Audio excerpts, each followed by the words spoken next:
Today, in the nerdy news you need to know about, why Assassin's Creed Shadows got delayed. Ghost of Yotei is ditching Reputation. No, it's Repetition.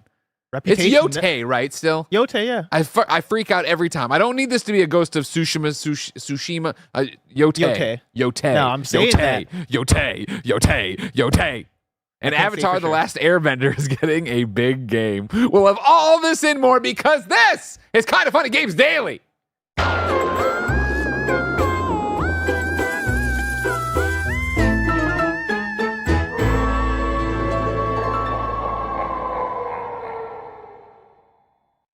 What's up, everybody? Welcome to Kind of Funny Games Daily for Thursday, October 3rd, 2024. I'm one of your hosts, Greg Miller, alongside Forbes 30 Under 30, a.k.a. the New York Game Awards nominated, a.k.a. Soccer Poppy, Blessing Adeoye Jr. Soccer Poppy. Yeah. I liked you guys coming in yesterday. You had this energy on the show. You're talking about how, you had too many people trying to play soccer this time around. You're out there doing the damn thing. Mike was out there talking about how he never would subs. He'll never come off.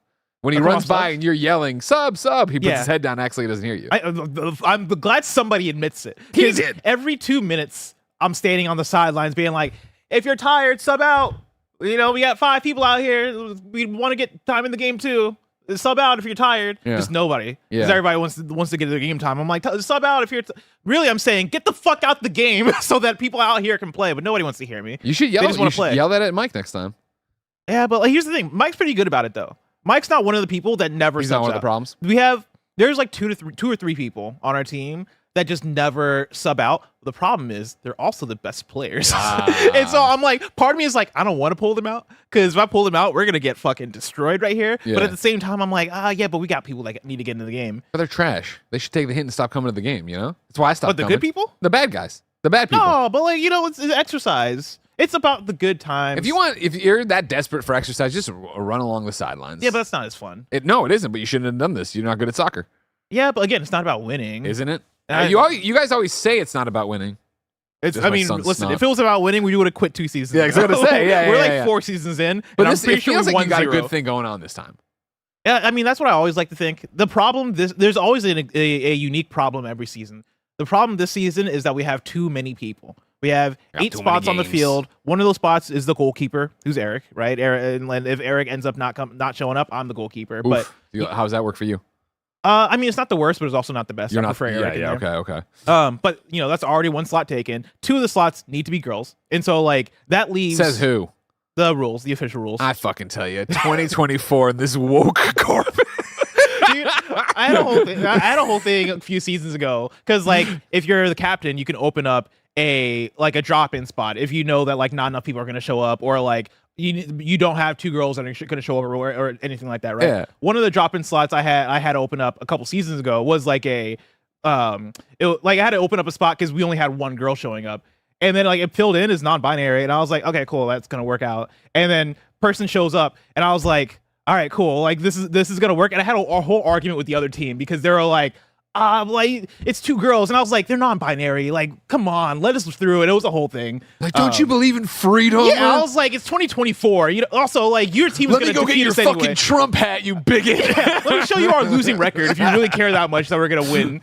But it was a whole thing. I like that we took the conversation in the soccer direction because I was gonna ask you about gaming lately. What about it, man? Just how do you do it? Just have a family and have a child and have time to game? Because I'm out here and I'm in the last 3 weeks, I'm pretty sure I've been thinking about putting my hours or tracking the hours that I've been spending, because I feel like most of my hours within the last few weeks have been either me on camera or playing a video game. If I'm tracking my waking hours awake, my waking hours, I'm pretty sure I've been mostly that. Sure. And I am still not caught up in where I want to be in playing the games I'm playing. So I couldn't imagine adding a wife and kids to that. Well, I think that's the whole thing, is just you make a great point already, right? Of I think we're all in the same boat as you're never where you want to be with games. You always have a backlog. And even for it to be our job, right? There's always, you got to prioritize and pick and choose and all these different things. And right now it's the embarrassment of riches problem, where there's so many games on the PlayStation that I turn on that aren't out yet, and I'm like, ooh, I want to play that. Ooh, I want to play that. You know, Roger's been playing stuff that I would normally be playing, and I will play eventually, but he gives me the reports in the morning, and I'm so excited to hear that. Then also, like, I wish I was playing it, but then I'm also like, well, I'm also playing Redacted at home, so it's not like, you know what I mean? Like, you got to prioritize it. So that will never go away. It doesn't, even when I was at IGN and had fucking no responsibilities, right? And it was just keep Portillo alive, like, that was it. There still wouldn't be enough time to game.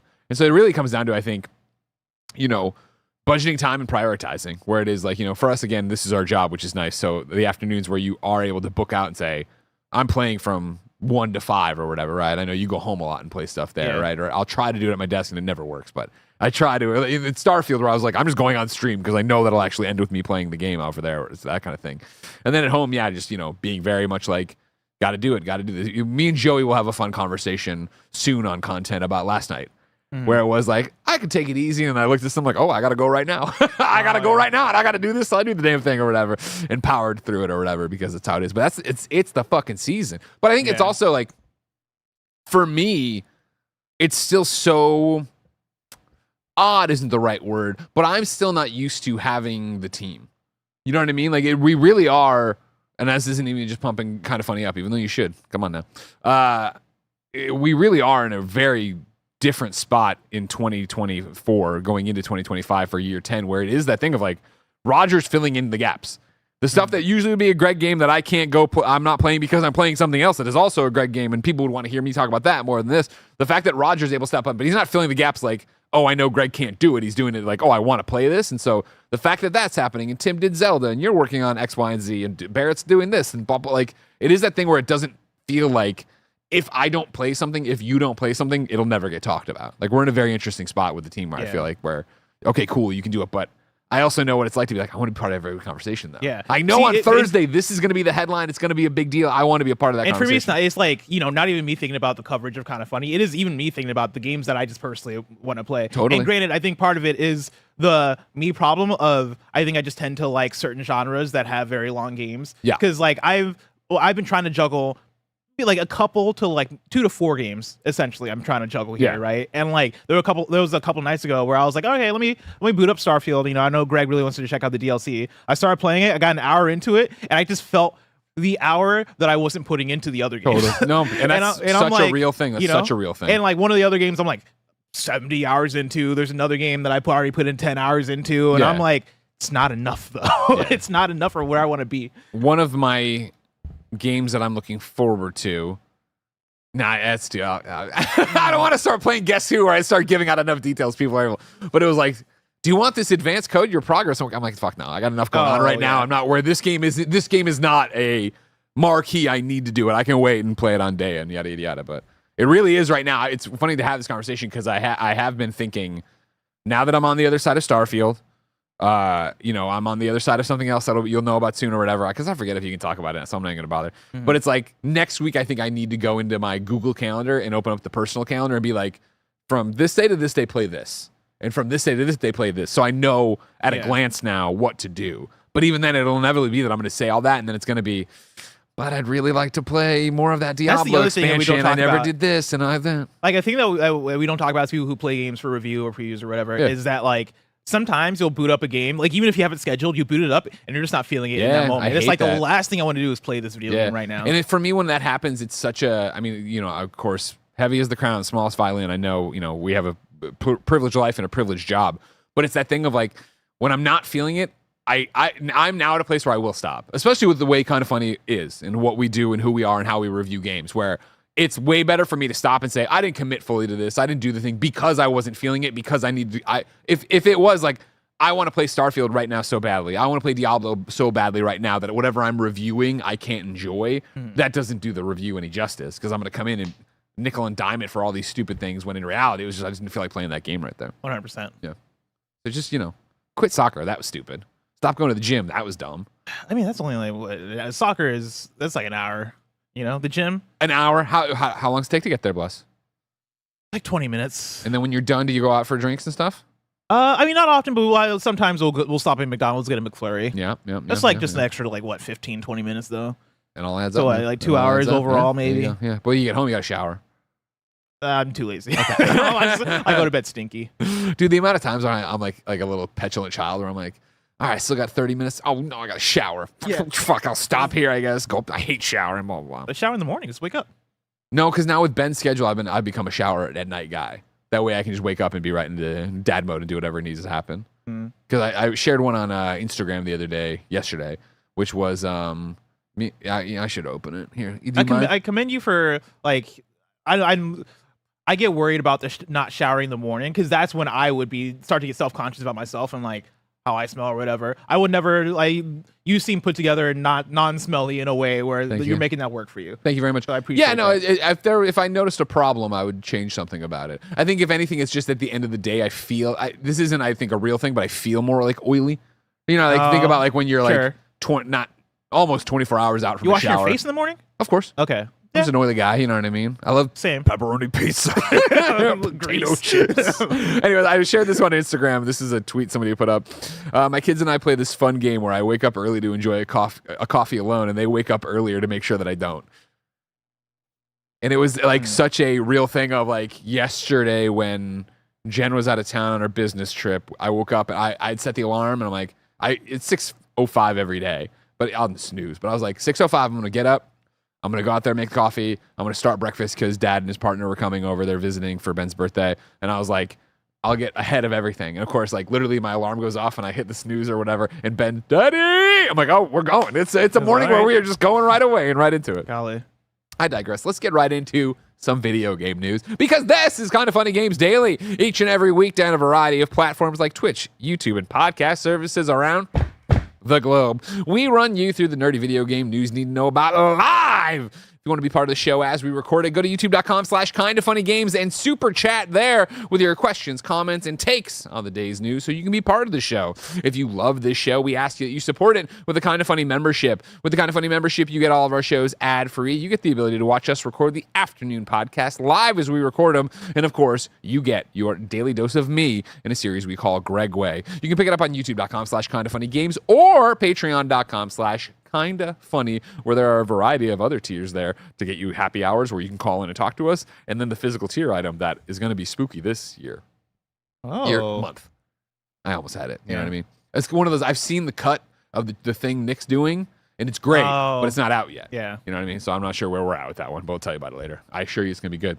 Maybe if you watch last happy hour, you already know. I digress. I'll shut up. Of course, no bucks tossed away, no big deal. YouTube.com/kindoffunnygames. Twitch.tv/kindoffunnygames. Podcast services around the globe. Like, subscribe, and share wherever you share us. We're an 11-person small business all about live talk shows. After Kind of Funny Games Daily today, you're getting a GAMESCAST about what we've been playing, just touching base. Andy's got a brand new game to talk about. And then, of course, the stream is going to be Mike and Roger making a Sulfur announcement and then racing to the first boss. That's Sulfur. You're excited about this one, Raj?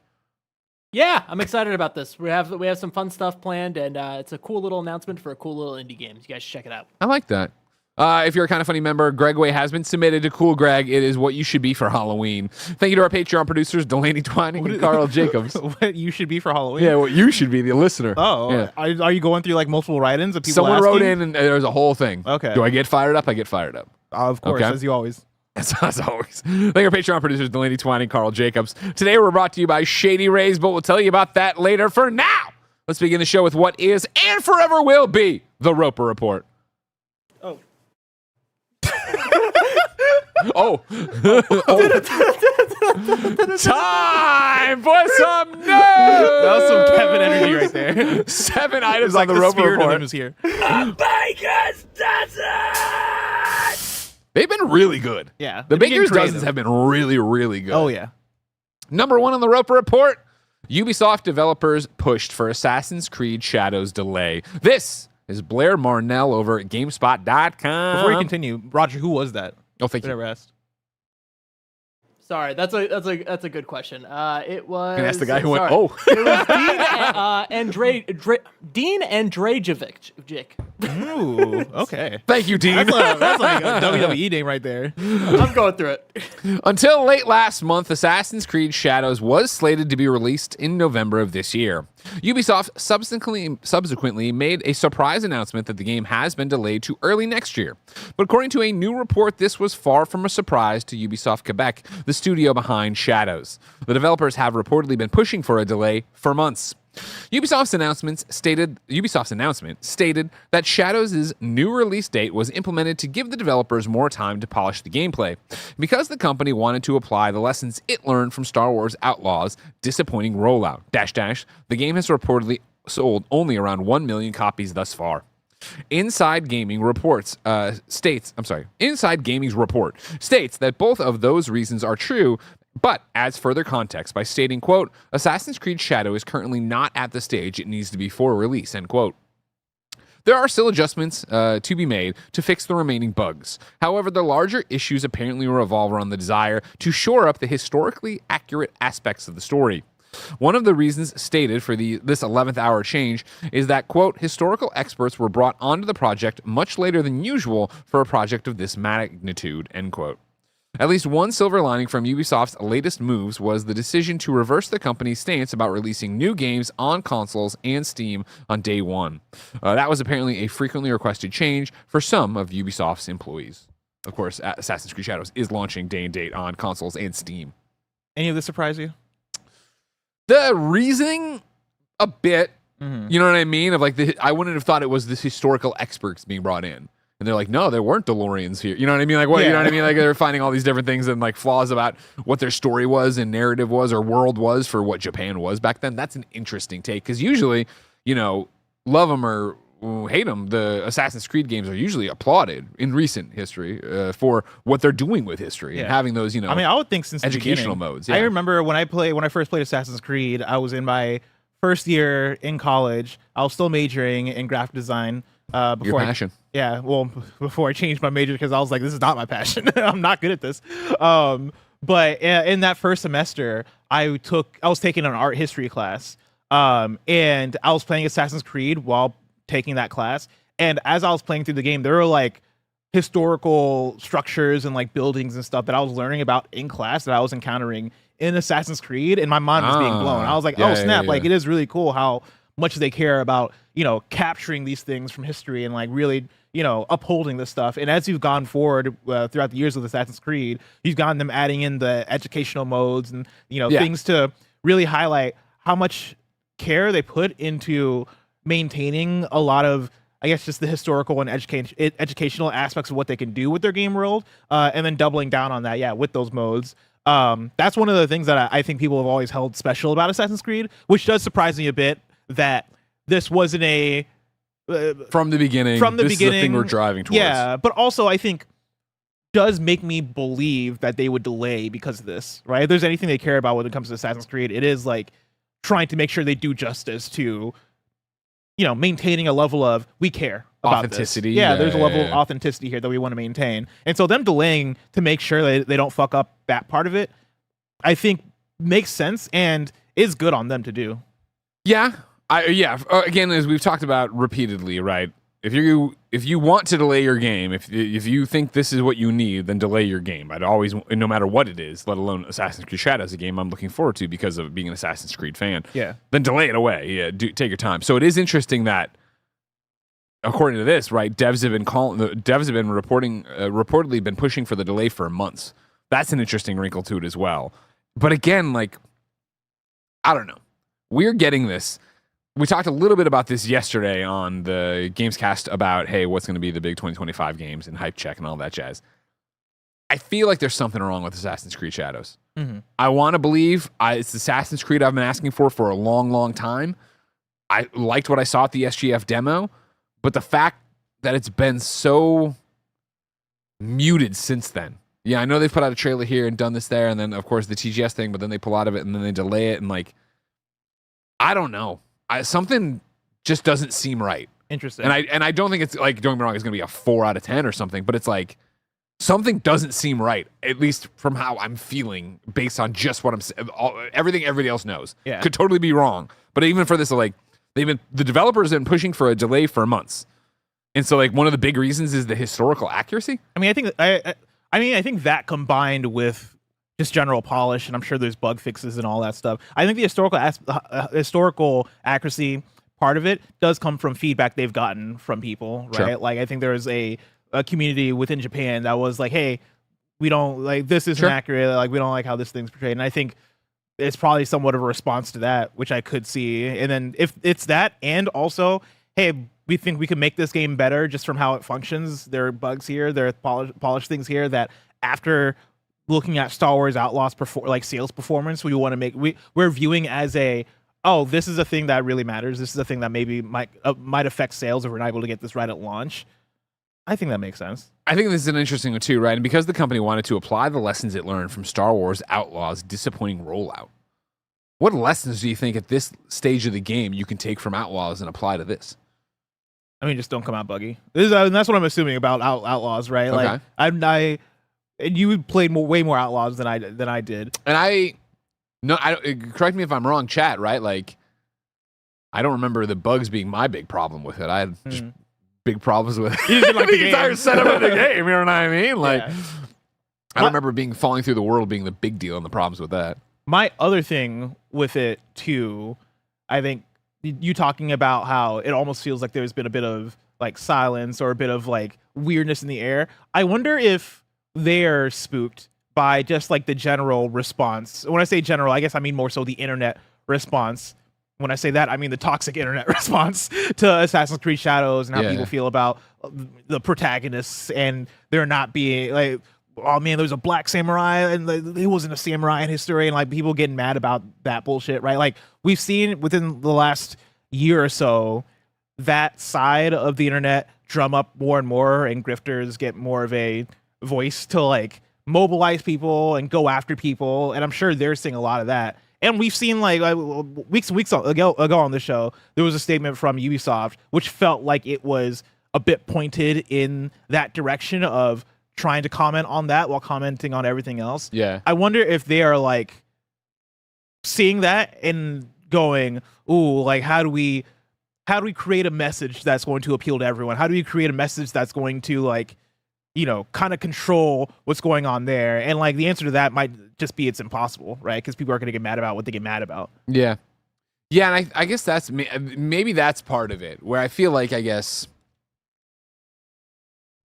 maybe, again, me feeling like there's something wrong here comes from not hearing enough about Assassin's Creed Shadows, and not in an exciting way. But I guess now we're into a chicken and egg thing of like, if they knew they wanted a delay, if they were pushing for a delay, they're not going to market it as hard, right? And go as hard in the art as making you care about it or whatever. Yeah. It just feels like this should be a bigger deal, but how would it be a big deal if they know they're not coming out or they're planning on not coming out? They canceled that preview event too, right? Yeah. You would imagine that once that preview embargo would have went up, that would have been probably another trailer drop or probably another big info dump. Yeah. And that's probably being held for what, January? I was gonna say December, but you don't want to do that like in December probably, unless it's timed around Game Awards or something. Well, you probably do this preview event, I would assume. Yeah, Game Awards does kind of make sense, I guess. Actually, Yeah. If you have like call people down yeah. the week, like maybe Tuesday before Game Awards, get to play the game, and then the embargoes either later that week, maybe at the same time as Game Awards if there's an Assassin's Creed trailer, or the week after. Yeah. You figure too, if you did that first week of January, that gives you a month, right? Well, that makes sense. There's lots of previews drop like a month before the game's about to come out, so you can get into there. You look at something, I guess Dragon Age wasn't a month; it was a month plus, a month and a half, but still a great place to put it to get hyped up for that game. Mm-hmm. We'll wait and see. We talked about the Blessed stocks yesterday.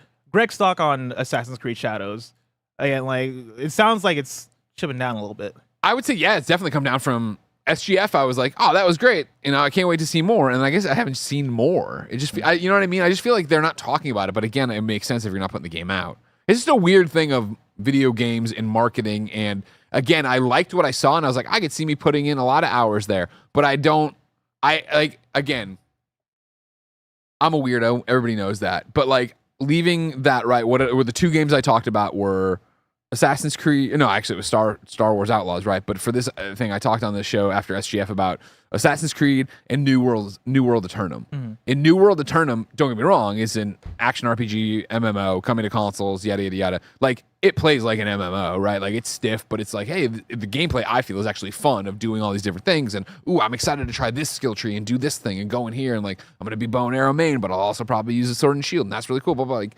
I've thought more about that than I have Assassin's Creed. Because I think Assassin's Creed, I look at it and I go, that's awesome, and I can't wait to do that. I'm not sold on the dual protagonist thing. Can I really just be one of them? I'd probably want to do that. But I look at it, it's kind of almost a known quantity. If it's doing Assassin's Creed, and so it's going to be doing Assassin's Creed in Japan, which I really want. But if it's just that, is that enough, I guess, for me to be super excited about? I don't know. I want to be more excited for this game, but it's a weird one of, they wouldn't want me excited yet since it's not coming out. But up until like last week, we thought I should be excited because it's coming out. I don't know. Buy low, sell high.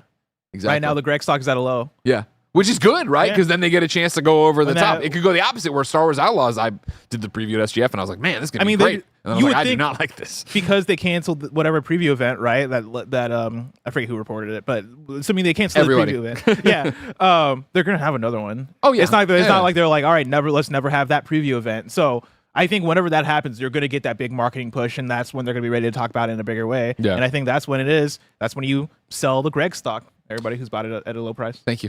Yeah. Del Walker super chats in the middle of this, and hey Del, how you doing? And says Star Wars Outlaws had no ready fan base or power fantasy (parentheses not a bounty hunter or Jedi).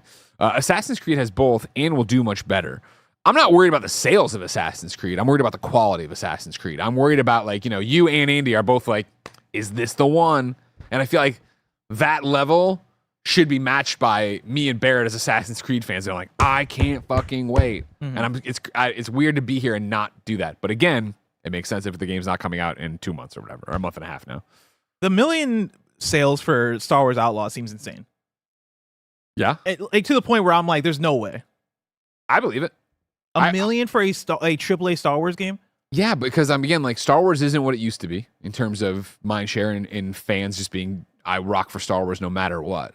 And I do think that even from announcement, it was like, oh, this is a bold choice. And when I was playing it, I was like, waiting for the MacGuffin. Are we eventually going to turn the corner? And I'm running with, I don't even know where I am in the trilogy. I think it was Luke. I'm going to run into Luke and I'm doing stuff with him. Or am I going to have force powers or yada, yada, yada. And they never did, to their credit. Spoilers. Yeah. Like this is a bounty hunter tale, right? Where you're off doing that thing. And it's like, I get that, but I think that's a way harder thing to sell people on. Especially not having a main person dropped in there, right? Like you look at Jedi Fallen Order, right? And like, if you are Poe, who's always going to be my mainstream gamer, but also my big Star Wars fan, like you show him both trailers and you see Cal turn on a lightsaber and you're immediately like, I know what that is. I know what I'm doing there. You flip on Outlaws and you run around shooting stuff. Yeah. Doing a speeder where you can't fucking shoot stuff for some fucking reason. Doing shitty stealth stuff. Then everybody trying to convince themselves this is a great game. Everybody trying to convince themselves. Everybody falling all over themselves. Oh my God, this is an 8. This is an 8.5. That's my thing is, even if I feel like even a mid open world Star Wars action game where you're playing as a like a scoundrel, I feel like even that would sell more than just 1 million copies. It's a crowded industry right now, right? And as Matt Piscatella brings up all the time for Circana, like the amount of people who are just happy to play the games they have. I have these I have these games. I'm committed to these worlds. I'm playing in them. I'm going to stay here. It is hard to get people to give you that $70 now, even for Star Wars. I have more Assassin's Creed for you, though. Number 2 on the Rope Report, Assassin's Creed Shadows is reportedly getting a co-op mode. This is George Yang at GameSpot.com. Assassin's Creed Shadows is reportedly getting a co-op mode after the game's launch and is codenamed League. This is according to Insider Gaming, who notes that details on the co-op mode are scarce.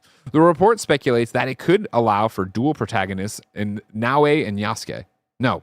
Yes. Yeah. You got it? Yeah. Crushed. To fight alongside one another, although that detail is unconfirmed. Shadows was recently delayed to February 14th, 2025. It's unclear if the co-op mode will be available right at launch. While Assassin's Creed is predominantly a single-player franchise, it has included multiplayer options in the past. However, the only other entry that had co-op was Unity, where players could run around Paris completing various missions. This How do we feel feel? you? No. I don't know. Yes and no. Again, I look at this and I'm like, I want to be Naue. That's who I want to be in this game. I thought the Yasuke stuff was interesting. I liked being the big tank and seeing him barrel through the walls and doing all these different stuff. But I want to be a blade in the shadows. That's what I want to do. And so this interests me in the way of, okay, cool. General top level. Okay, cool. This does mean I could just play the game as her. I'm sure there'll be a couple missions, obviously, but it does go that I could do that. I like that part of it. And then if that's the case, then I like the idea of having a friend drop in, drop out, whatever they're going to go do, right? But the fact that the game's delayed, so I'm already like, what the hell's going on with this thing? The fact that this isn't a launch thing makes it sound like a side thing or something that's going to be tacked on or a standalone mode. That's less interesting to me.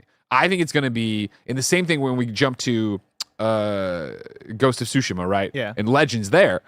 The idea when they dropped that, which is a different experience, but they dropped that and it was like, okay, cool. I know how much you loved it. Not for me. I played a little bit here and there and I was like, this isn't what I want. I feel it would be a tall order to have me. I love Assassin's Creed single player. I love the story. I love the world. 6 months, 8 months later, drop this co-op mode and then it'd be like, cool. If it's playing through the game together, I've already done that. If it's its own standalone mode, I don't know if I'd be interested in that.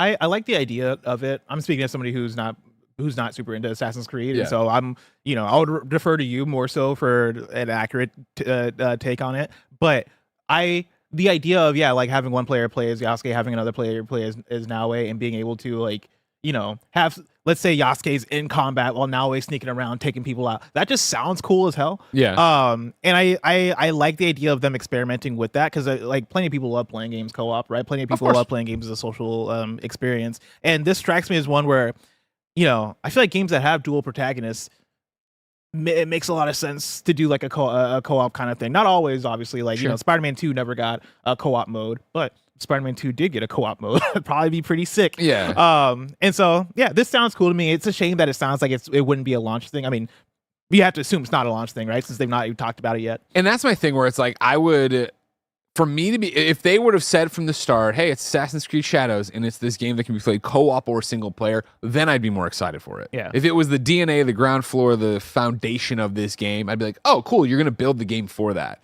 Whereas adding it in later, I don't think would work. And then, so it has to be its own thing. And so then it's like, well, what are we doing? We're just doing goofy little missions, running around doing all this stuff. Yeah. My thing broke off. Oh, no. I know. Was that just now? This morning, yeah. So I haven't had time to really deal with it. Just rip it off. Okay, you rip that off. Show me how you're gonna rip that giant plastic thing off. I need scissors. You have more man strength than I do. I do have more man strength. Yeah, why do we keep saying it like that? Man strength. I got man strength. Oh my goodness. I got a lot of super chats, but I don't think any of them are about this. So we'll save them for the end of the show, and instead we'll move on to number 3 on the Roper Report. Let's stay in the samurai era. Ghost of Yotei will ditch repetition. Reputation. I want to look at it, and it looks like Reputation Taylor Swift album, right? Of course. So that's what's screwing me up. Repetition for quote-unquote unique experiences. This is according to developers and according to Blair Marnell from GameSpot.com. If you're not paying attention, GameSpot pitching a perfect game so far. Killing it. 3. So we're at number 3 on the Roper Report of 7 stories. They have not missed once. We'll see if that can continue throughout. We joined Blair's article, though. Fans of Ghost of Tsushima got their wish for a follow-up game during Sony's most recent State of Play. The next title, Ghost of Yotei, is moving ahead with a new protagonist and a different setting. While there's still a lot to be revealed about the game, the creative team behind Ghost of Yotei wants players to know that this spiritual sequel won't be as repetitive as the original title. Quote, one challenge that comes with making an open-world game is the repetitive nature of doing the same thing over again. Creative director Jason Connell told the New York Times, we wanted to balance against that and find unique experiences. Part of those unique experiences will involve the player exercising more control over the choices made by the game's heroine, Atsu. Although the game is set centuries after Ghost of Tsushima, Atsu will assume the ghost persona as her own. Players will also get to decide how Atsu fights her battles with the option of using traditional melee weapons or switching to firearms. Firearms, that's cool. 6 shooters. I got 2 minds of this, right? Okay. I'm going to give you my pretentious opinion, and I'm going to roll it back. Oh, okay. So, for the pretentious one, bring your glasses down to the bridge your nose. Thank you. For my pretentious opinion, right?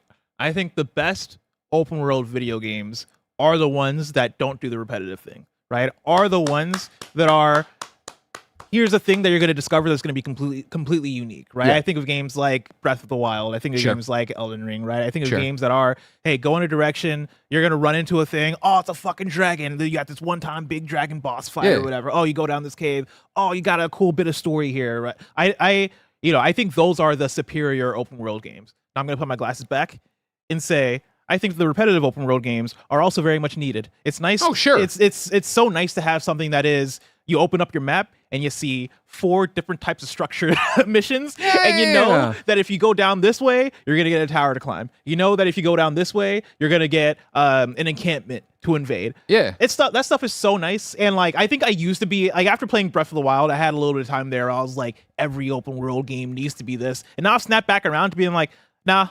Those games are very difficult to make. Those games take forever to make. If every open world game was that, guess what? We're not getting open world games that often anymore. So not every open world game needs to be that. I think it is more so, how do you balance the structure in a way that is going to be compelling? Because even the games that I mentioned, even Elden Ring and Tears of the Kingdom, they have levels of repetition. Of course, them. every video game does. There's a Yes. video game loop. That's going to happen. Yeah. So like Tears has the shrines, right? Yeah. Tears has towers. Breath of the Wild, same. Elden Ring has the catacombs they are finding repeatedly, right? Elden Ring has caves that are similarly structured. But to your point, there's such a difference in that versus, and I saw this go through Demon Hacker say, why is a checklist gamer Greg Miller clapping, right? This is where I live. This is what I want. I love open world games. I love third person action adventure open worlds. Go out there and tame the landscape. Even, first person RPGs, obviously.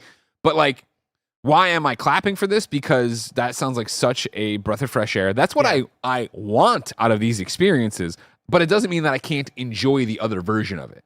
I put it in the Starfield review, and I've said it a million times on a million other the games I play, right? Of like, sometimes it does feel like you're at the trough of content. It's just the same old slop that you're going through and doing. But if your gameplay is good, if the loop is good, you forgive that because that's great.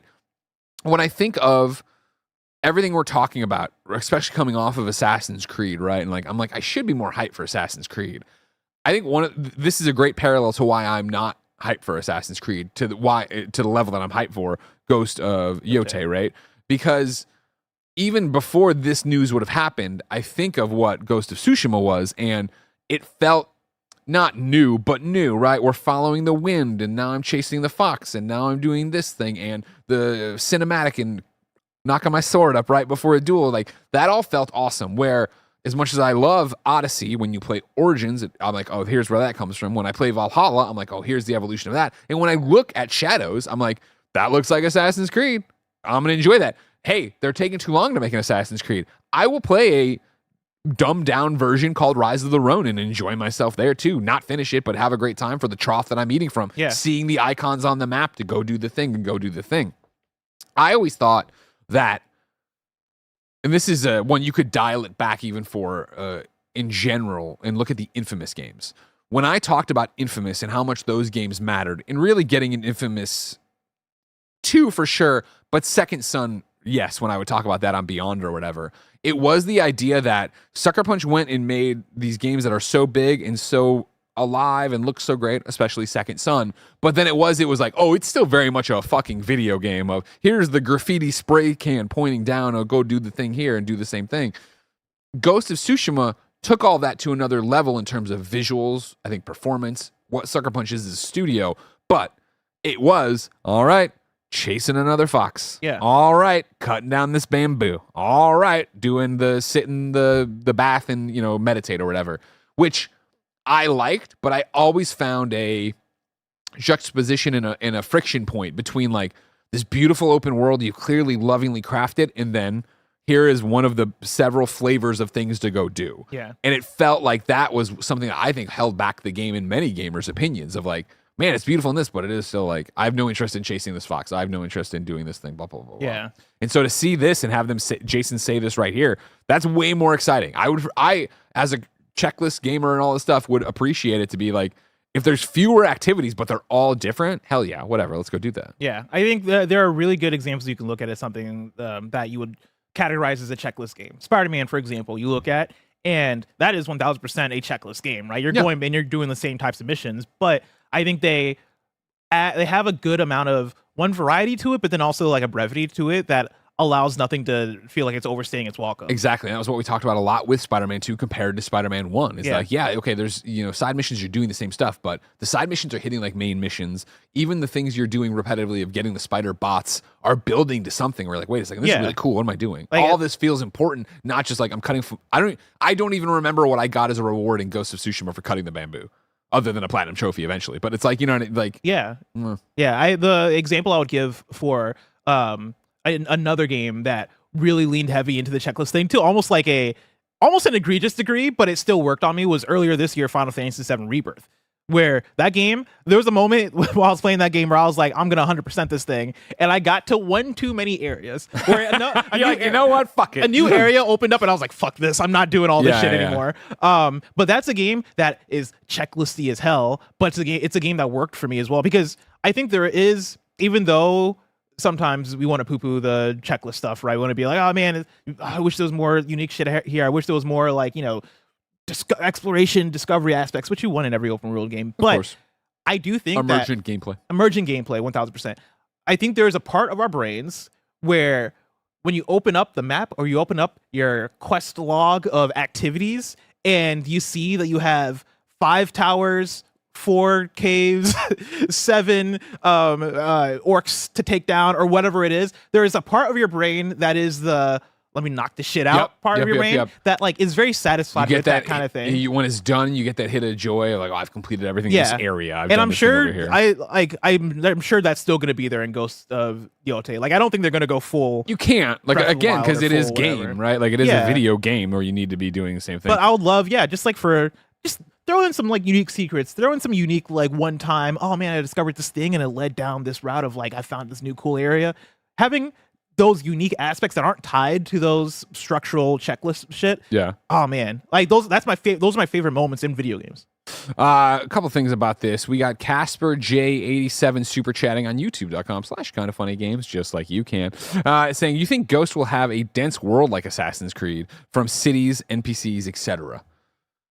Again, as somebody who hasn't played Assassin's Creed Shadows, right? Like, I feel Ghost of Tsushima's world was also dense. Obviously, there was plenty of countryside to ride through, but that's what I'm expecting again, where I'll ride through countryside, have smaller towns and villages or whatever, but like then the big area, the big thing you're going through. I don't expect it to be a sprawling metropolis that's like, stem to stern New York City Spider-Man style or something like that. Ghost of Tsushima, it's been so long, so like there are parts of it that I don't remember as cleanly. There was never moments where you're walking into like a new village and like it's populated and there was like you broke it up. towns. It was like those 3 sections that got broken up, right? So you would eventually go into the second section and find a new town or something. Gotcha. Yeah, like those are also some of my favorite moments in just open world RPGs. Sure. Is like happening upon a village and it's populated and you're talking to people or you're going to the market, you're buying things. There's background dialogue. Hey, potatoes, we're selling. Like, I love those moments in games. I don't recall those as much in Ghost of Tsushima. And if you're talking about density, right, that's something that I think helps make a world feel lived in and dense. Yeah, 100%. Are those things.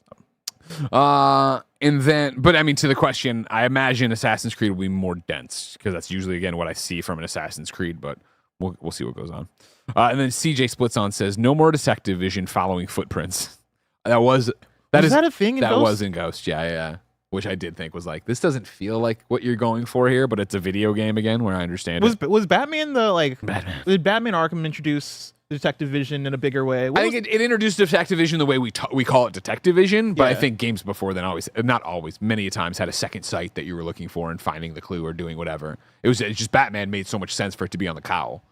And let me tell you, say what you want, but Batman Arkham Shadow on VR, like coming up here and clicking on your own headset, I was like, that's kind of cool. That's pretty cool. Yeah, putting in the detective vision felt good on that one. Ladies, gentlemen, and NBs, we got more Kind of Funny Games Daily and more news coming your way. But before then, I'll remind you, we couldn't do this without your support. On patreon.com/kindoffunny or youtube.com/kindoffunnygames, you can grab the Kind of Funny membership. It gets you all of our shows ad-free, the ability to watch the afternoon podcast like tomorrow's In Review Joker Folie 2, and your daily dose of me, Gregway. However, you're not using your membership benefits right now, so here's a word from our sponsor. This episode is brought to you by Shady Rays. Get ready for the season ahead with quality shades built to last. Our friends at Shady Rays have you covered with premium polarized shades that won't break the bank. Durable frames and world-class optics for all outdoor adventures. With an extensive array of styles and colors, you're bound to find the perfect pair of Shady Rays sunglasses. Y'all know Tim has been outside in the sun a lot playing Pokemon Go, and he's having a great experience wearing Shady Rays when he's out and about looking dope. If you don't love your Shady Rays, exchange for a new pair or return them within 30 days. There's no risk when you shop. Exclusively for our listeners, Shady Rays is giving out their best deal. Head to shadyrays.com and use code KINDAFUNNY for 50% off 2 or more pairs of shades. Try for yourself the shades rated 5 stars by over 300,000 people. That's shadyrays.com and use code KINDAFUNNY for 50% off 2 or more pairs of shades. Number 4 on the Roper Report. Avatar: The Last Airbender is getting a AAA RPG with Saber Interactive and Paramount Game Studios. This is Alex Stedman at IGN. The GameSpot perfect game ends right there. Avatar: The Last Airbender is getting its first AAA game IGN can exclusively reveal. Paramount Game Studios and Saber Interactive announced today a new action RPG based in what is called the Avatar Legends universe, the label based on the world first introduced by Nickelodeon's Avatar: The Last Airbender. In its collaboration with Avatar Studios, the division launched by original show creators in 2021 with the goal of expanding the Avatar universe. It's still in early development, so details are a little slim at the moment, but the companies call it, quote, the biggest video game in franchise history. It will be made for both PC and consoles and tell a new story in the universe that's being developed in quote unquote close collaboration with Avatar Studios, the announcement notes. It'll pull players in the role of an all-new, never-before-seen Avatar and take place thousands of years in the past. According to Paramount and Saber, players can expect to be immersed in a vibrant world, master all 4 elements, engage in dynamic combat alongside companions, and not this one, Raj, not this one. And experience the challenges and decisions that come with being the keeper of balance in the world, end quote. It adds that story-wise, it'll feature elements both new and familiar to fans of the franchise. Quote, at Saber, we are truly fans of the IP we work with, said Josh Austin, head of IP development and licensing, Saber Interactive. Quote, our team members are some of the most devoted, passionate creatives out there, and it's an honor to join forces with Avatar Studios and Paramount Games to further expand the Avatar Legends universe in video games. This unique co-fund structure will result in our ever-expanding collaboration with Paramount, which started over a decade ago with World War Z, and we're excited for what's on the horizon, end quote. I got real distracted because I started looking into Saber Interactive, right? Yeah. We talk about them quite a bit. Saviors now of the AA space. Yeah, exactly. So as you're reading early on, I opened up the Wikipedia for Saber Interactive so we can go through the history. Yeah. And I saw that today, October 3rd, they released Exploding Kittens VR. I sent this to Roger in Assets. Exploding Kittens, my favorite card game. I played it a lot years and years ago with like my siblings growing up. I've continued to put my friends on to Exploding Kittens. It's become such a thing that when Belinda and Yusuf asked me to marry them or to officiate their wedding, they did it during a game of Exploding Kittens where they played an Exploding Kitten card that was like the officiate card, right? That's how much I love Exploding Kittens and how much like people around me like know what it means to me. So I had no idea this fucking VR game was happening from Saber Interactive. And so that's dust off the VR, so if you get the VRs out of storage. Oh yeah, no, I'm dusting that thing off. Okay. Yeah, no, I'm playing some fucking Exploding Kittens VR. Get ready. Going back to Avatar: The Last Airbender AAA game. That's huge. That's pretty big. Yeah. Oh yeah. I mean, I know Avatar matters. I'm not saying that. I didn't know if it would hit for you. I mean, it hits for me just for the fact that months ago, I guess, on the show, we talked about No, not this Avatar. It's the not the blue people. The bald boy, Charlie Brown. You can't call Aang Charlie Brown. He's way more powerful. Charlie Brown. Who kicked Charlie's ass? Months ago on the show with Tim, I believe I was just talking about Nickelodeon and Nickelodeon's choices when it comes to video games. Because for a company as big as Nickelodeon, I don't understand how they choose to enter the video game space the way they do, because it feels like they're always like, what's the lowest budget possible we can put on this thing? All right, do that. You know, it's Yeah. like, all right, we'll make the SpongeBob game and give it to what is it, THQ Nordic or whatever they're called now, right? Embracer? Embracer. They've changed their name a million times. We're gonna give it to Embracer. We're gonna make this Avatar game, but we're gonna make it a mobile thing and make it look jank. We're gonna make, you know, it feels like the Nickelodeon stuff is so low budget and lo-fi, and like there's not a care to it. The fact that they've announced a AAA Avatar: The Last Airbender game finally feels like they're in a place where, yes, this is what people want. This is what people have asked for. Now, were they asking for it from Saber Interactive? Maybe not, but also like, Who else is going to make it? honestly, it's the thing of, hey, it's a step up from what we've gotten. Saber Interactive at least makes AAA video games. And this is such a, again, I'm not an Avatar guy, no skin in the race here, right? Such a great move on their part to look at the success of Hogwarts Legacy and say, let's do that with Avatar. This is a franchise that people really care about. We can set our budgets effectively, and let's do this where we tell an original story. It's set hundreds of years before this story. It's literally Hogwarts. It's just a setup to Hogwarts Legacy where it's like, oh, guess what? People want to exist in this world. Why not make them something cool to go do? I hope it works for them. And the Avatar: The Last Airbender fan base is huge. Yeah. I think it's an underserved fan base just in terms of how much people care about Avatar: The Last Airbender, and then how much they just continue to fumble putting out new Avatar projects that like the fan base ends up being like, I don't like this, you know? And so, like, do I have high hopes that this is going to come out and be a fantastic video game? Not necessarily, but there's a chance. And honestly, that's enough for me. Enough, that's all you need. A good Avatar game could be fucking great. You know what I mean? Like, you have a perfect setup here. You have superpowers that are just based off the elements. Let me throw fire. Let me throw rocks at people for earth. Easy Let me peasy. fly around with my air powers. Fuck some shit up. Let me squirt water in people's face. Yeah. Press square to use your staff and hit somebody in the head. Like it makes itself, dude. Saber Major Warhammer game y'all love right now. Get out there and do this. Space There you Marine 2, go ahead. Congratulations. Go get them. I look forward to seeing this fan base served. Fan bases need to be served. That's why we need to keep making Ghostbuster games. Not this Avatar. That audience never needed to be served because it doesn't exist. I fucking can't stand James Cameron and the fact that he has made this limp on for this long and made 3D movies stick around longer. I don't like your Tim Geddes erasure. He loves Avatar, the blue one. But it's just he likes the color blue. And You jingle keys in front of Tim, he's entertained. You know what I mean? oh, it's hype.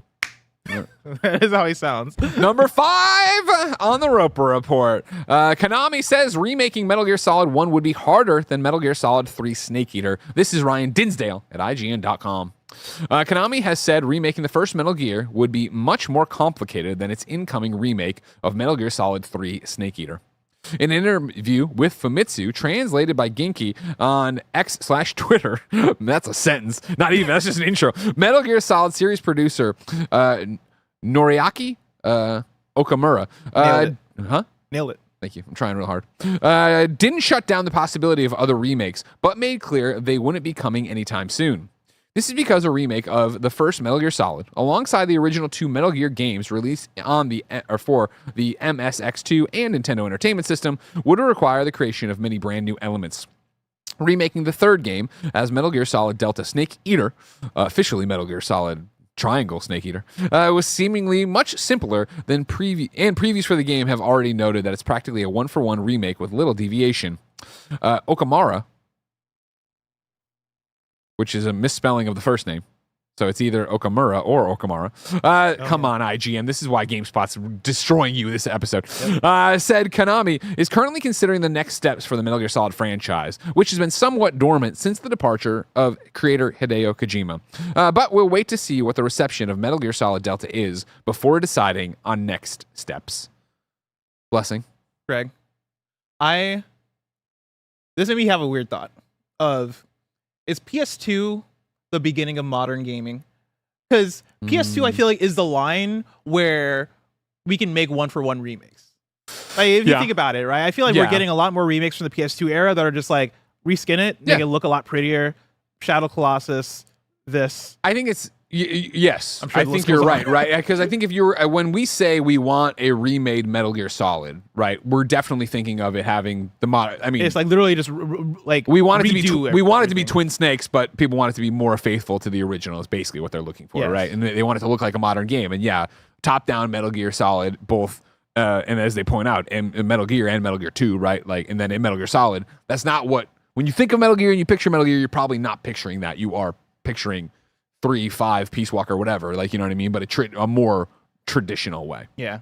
Because I was also thinking about this recently too with the Dragon Ball Sparking preview that I did of, I can't believe that y'all made the same game from PS2 and like I'm playing it with basically the same mechanics on PS5 and it's still working pretty well. Yeah. Like you can't. I feel like PS2 is the era where you can do that a lot. Where PS1, I think it gets tougher, right? Like a Final Fantasy VII remake has to be from the ground up. But if you're to remake like one of the PS2 Final Fantasies, or if you're to remake Kingdom Hearts, it's not like you would have to redefine what that is. It's not like you would have to translate that to a different genre. And of course, for Metal Gear Solid, that would be like, you want to drop it into third person, right? You want to probably have it be behind the back camera. So yeah, you're gonna have to you're gonna not even rebuild. You're gonna build all that from scratch, and then try to mimic what's already there. Basically, I'm saying the PS2 is the best generation of gaming. Damn. Okay, that's an interesting take. Best console of all time. Instead, what I want to do is talk about the fact that, you know, the headline in the thought here, Konami says remaking Metal Gear Solid 1 would be harder than Metal Gear Solid 3 Snake Eater, and it's not that I think you're wrong. Roger, please give me the one. Give him the one. It's not that I think you're wrong, Konami. I think it's just that you need to accept challenge in your life. You need to rise to the occasion.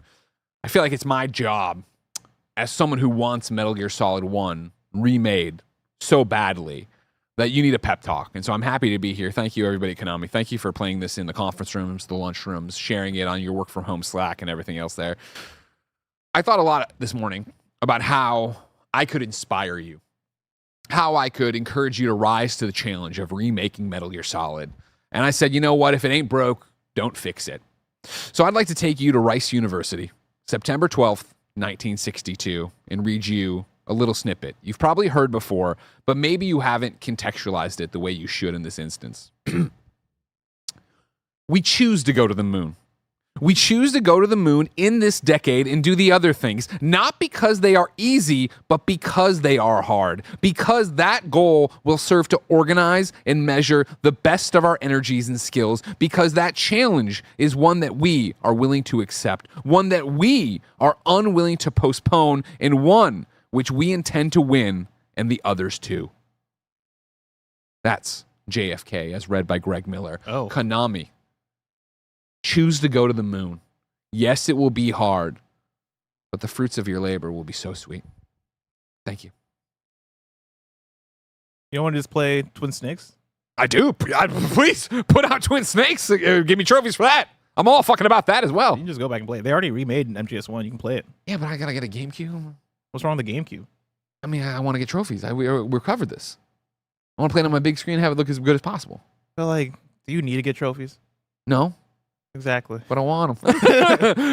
Speaking of Hideo Kojima, number 6 on the Roper Report, Kojima is with Caroline Polachek. We have, of course, this tweet here. Hideo tweeted with Caroline Polachek. Caroline Polachek tweeted with Hideo Kojima. If you're unaware of anything that's happening here, this is all because of the tastemaker, Roger Picorni. Thank you, everybody. Thank you, everybody. Roger, you want to recap real quick what happened here and how you changed the course of Caroline's life? And just human history, honestly. Wow. When we went to Japan, of course, we gave Hideo Kojima gifts, recommendations from all of us of our favorite movies, albums, books, whatever.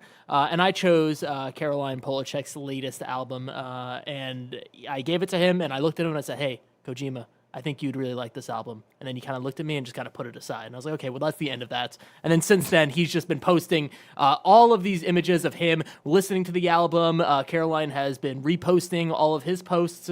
Even yesterday, let me show that up really quick. He got the album that I got him on vinyl, A Desire I Want to Turn Into You, which was pretty sick. And I was like, oh, that's awesome. He's still thinking about her. That's awesome that, you know, that little part of there still exists. But then, you know, they're hanging out together, right? Like, and the coolest part about this is that I tweeted, you know, I handed Kojima an album and changed the course of history. Nice. And then Jeff Keighley liked that tweet. So now it makes me think, right? Like, is she going to be on the Game Awards stage, right? 100%. She's going to be singing. I think it's going to happen. I agree 1,000% that this is she is going to be in Death Stranding 2 soundtrack because of you. And yes, she will play at the Game Awards.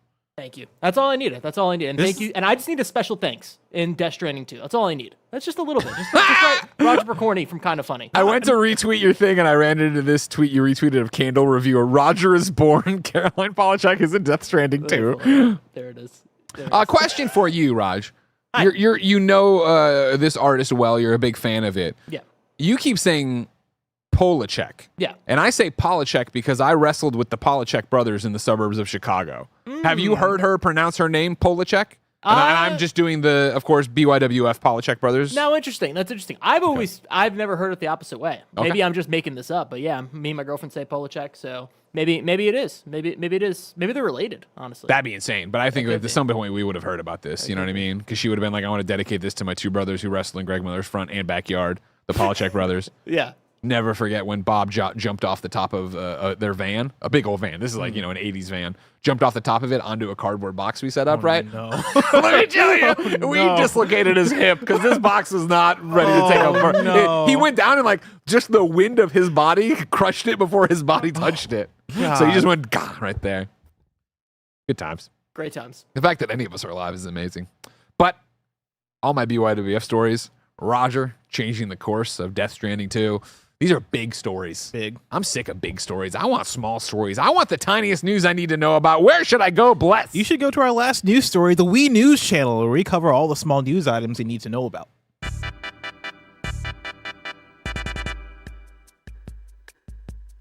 Oh, Ronald says, yeah, Roger's getting a Death Stranding 2 credit. If he's not thanked, that's a big problem. If he's not thanked, we gotta... We review bomb. Number 7. 1 out of 10. Number 7, the Wii News. Phil Spencer and Final Fantasy VII Rebirth director are posting about meetings. Phil tweeted, "Great day getting the Square Enix and Xbox teams together to talk about our future plans. The teams at Square had a big impact on our TGS broadcast this year, and we appreciate and value their support." Yeah. Roger has the tweet that the director of FF7 put up, screenshotting Phil's tweet, and also mentioned, we had a great discussion with the Xbox team at Square Enix. Thank you to Phil Spencer and Sarah Bond and Xbox team for coming. This is one that Tim dropped in the KFGD Slack, mainly noting that, like, hey, FF7 Rebirth director, Xbox, having conversations, posting about it, making it a big thing. Maybe that's going to lead to something. Hopefully. Yeah. Get these Xbox gamers something, you know what I mean? They need something, playing Starfield all year. Man, it must be miserable over there. A new documentary. It's a joke. It's a joke, please. New documentary called War Game: The Making of Stalker 2 is out now on Xbox's YouTube channel, detailing the development of Stalker 2. From VGC, Horizon Zero Dawn has been delisted on the Epic Games Store ahead of the release of Horizon Zero Dawn Remastered. The PC version of the game, which was released on Epic Games Store in 2020, is currently unavailable for purchase. When visiting the store page for the original version of the game, players are now directed to a link to purchase Horizon Zero Dawn Remastered. I forget, there was some other remastered that they did that. Maybe Last of Us? Oh, where they took the original game Yeah, down. they just took the original down. It makes sense if there's, you obviously if you own the one version, you own it. So then, yeah, whatever. On PC also, it's like, why would you want to buy? I guess if you want to. Why would you want to buy a visuals, PC? Period. There it is. That's also fair. Actually, no, it's not. I like PC. What am I talking? I hate how you influence me sometimes. Did you see? I never saw a response to the tweet or the thread I sent to you of Which they one? had 2B. You can play Starfield as 2B. Oh yeah, I woke up to it and I was like, whatever. what with the rest of my day? I was like, I'm not gonna acknowledge this. I'm on Twitter. This is why I left it. You thought it was threads too. You thought it was Elon Musk's nose, Greg Miller. That's why I left it. I'm just trying to read you the 2B news. Remember, you popped at the fucking goddamn trailer or something. God, I hate you. I hate you so much. Everybody, that's your Wii news. That's your Wii news. Like I'm the biggest 2B fan. You are. You popped like crazy for that one I thing like we the watched Nier recently. franchise. Remember? Yeah. It was, No, Stellar that's Blade Shadow the crossover? Hedgehog. Oh yeah, I did pop for Stellar Blade and Nier. We Like, asked- who thought that was gonna happen? We ask people watching live to do two things. Keep us honest at kindoffunny.com/you're wrong. And of course, super chat to be part of the show. Like I said, tons of super chats today. Some of them just like fun times. So let's go through to get that done. CJ splits on super chat and said, do you consider games homework for your jobs? Honestly, I've been blessed to like be able to take time during my day to be able to play games. Like in the last few weeks, the amount of like, I'll get done, and this also is to the credit of Game Showdown being off season. So I have a little bit more time. But like I'll get off of GamesCast and be like, all right, it's a big old game I'm playing. I'm gonna go home and play this and be able to put in a lot of hours into it, right? Like that's something that I've been blessed to do. And so like I appreciate that. There's as far as like the homework aspect of it, I think yes and no. Like yes, in the way that there will be times where I kind of structure my week around being like, all right, I know that I want to get this game done or get far enough in this game by an embargo, and so maybe I won't go out on Tuesday and Wednesday night or whatever it is. But I'm also having fun at the same time. It's a weird it's a very weird relationship with reviewing games and doing it. The short answer though is yes, I do consider it homework for parts of our jobs. Again, I think that's while we're so lucky, kind of funny that we can pick the games we want to play. So it's stuff you would have probably played anyway, right? And if you weren't feeling it, you could always stop and be like, hey, I didn't finish it, but I'm giving it an X out of thing because I walked away. I didn't like it. Like, that's the part of it. But there's plenty of times where I go home and it is, okay, I need to play this because, like last night, I was like, I would have played more Starfield, but I was like, no, I need to play X for review. So I went and played X for review. Yeah. And again, I wanted to play X. I enjoy X, but you know how it is. And again, this is why at the top of the show, I asked Greg about, like, how do you do this with a family? Because, again, for me this week, if I'm going through my schedule for the week, right? It is Tuesday. I know I'm playing soccer. Tonight, I know I'm going out to a bar with a friend. Tomorrow, I'm playing. I'm having a game night at my place, and then Saturday, one of my friends is throwing an all-day movie marathon. What's happening Sunday? Sunday, I have no plan Sunday. Sunday, I'm going to a birthday party for Ben.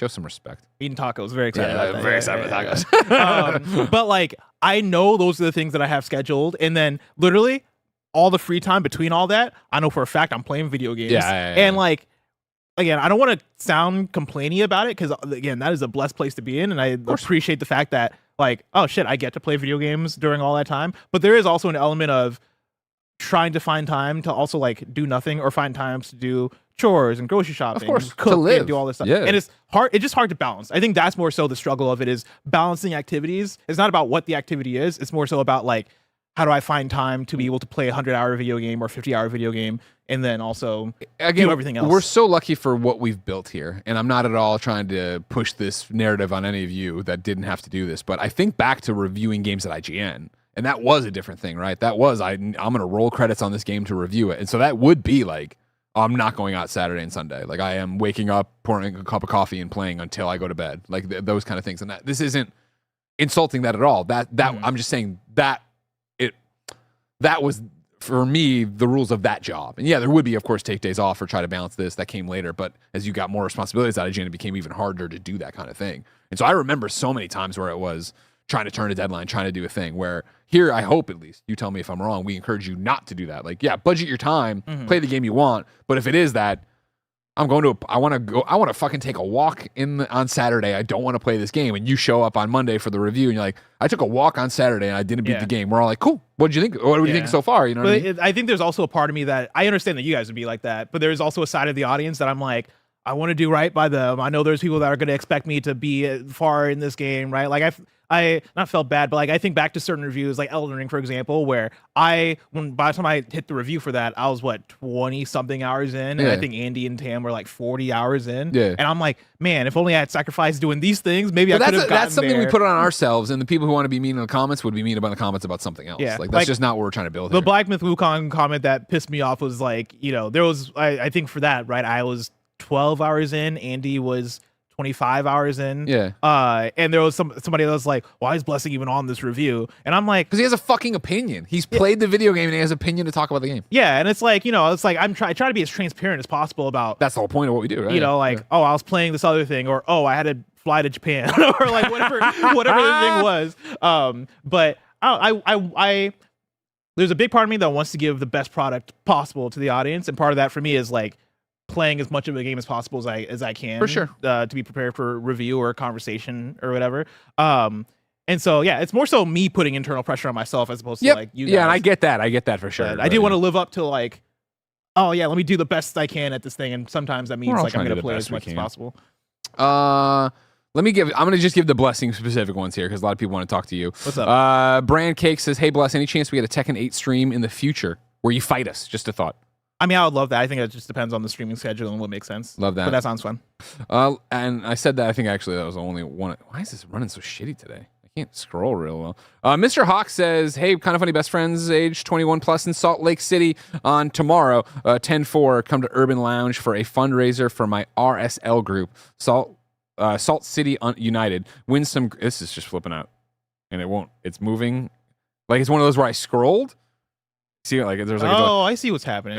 win some great raffle prizes and enjoy live music, and then it's gone again.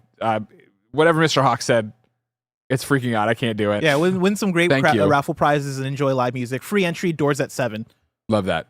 Salt Lake City represent. Go to Urban Lounge. Urban Lounge. Thank you so much. And then there's one more that if you can scroll to the top, there's one that's like somebody's fundraising for Extra Life. Now it's doing it to me too. Weird. YouTube's having a problem. Last Geek says, it's my birthday tomorrow and I'm streaming for Extra Life on Saturday, trying to get to $6,969 for Team Kinda Funny. Last Geek plays on Twitch. Hey. In terms of the people who kept us honest, go to kindafunny.com/you're wrong. Gary the Third says he says furry roguelite Windblown gets a release date of October 24th. The demo is on Steam October 14th. There you go. I'm not sure if it's actually a furry thing or if it's a Fury and he put too many R's in. Honestly, little critters? Okay. Video games can be either. Yeah, exactly. And then Kebab says, we missed some Wii news. The soundtrack for Astrobot is now available on Spotify. Oh. I'll be rocking out to that on the way home. that's I like fun. that a lot. Thank you so much, Kebabs. Can I bring in a couple more? Oh, sure. Real quick. Calvin Perez says, first time MGS player, should I start chronologically or Delta? I'm going to give the hot take, go with Delta. Well, I don't see why not. I wouldn't Yeah. argue against it. Like, I think it's going to be even harder to go back to Metal Gear Solid, period. But I don't think you'd be screwed by the stress of imagination. Metal Gear Solid 3 was my first Metal Gear. Oh, and okay. It blew my mind. Yeah. And then Cozy Bear says, which will have the higher Metacritic score, Saber's Avatar or Avatar Frontiers of Pandora? I'll say Saber's. Probably around the same. Because what was Avatar Frontiers of Pandora? I'll look up. Yeah, I think 70s? Sabers will be higher. See, I would think 70s for the Last Airbender one too. But I say like 78, 9. Sure. And I have to imagine Yeah. Avatar Ubisoft was lower than that, no? Yeah, it was 72 Yeah. for Avatar Yeah, I think it'll be higher than Frontier. that. Excellent. We did it.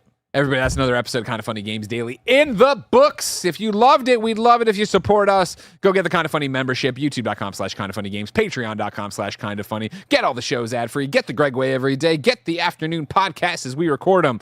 Of course, we're a small business all about live talk shows, which means this ain't done by the stretch of imagination, all right? Up next is the Kinda Funny Gamescast, talking about the games we've been playing recently and hanging out with some friends. After that, the Sulfur stream. There's so much. If you're on Twitch, you don't have to go anywhere. If you're on YouTube, there'll be a new video link. If you're listening on a podcast, we'd love it if when you got home and got safe, you can watch. Like I was, driving. I assume you're driving. Oh my God, safe. Where do you think they live if they're listening to the show?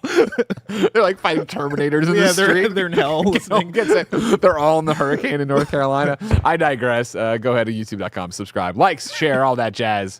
Until next time, it's been our pleasure to serve you.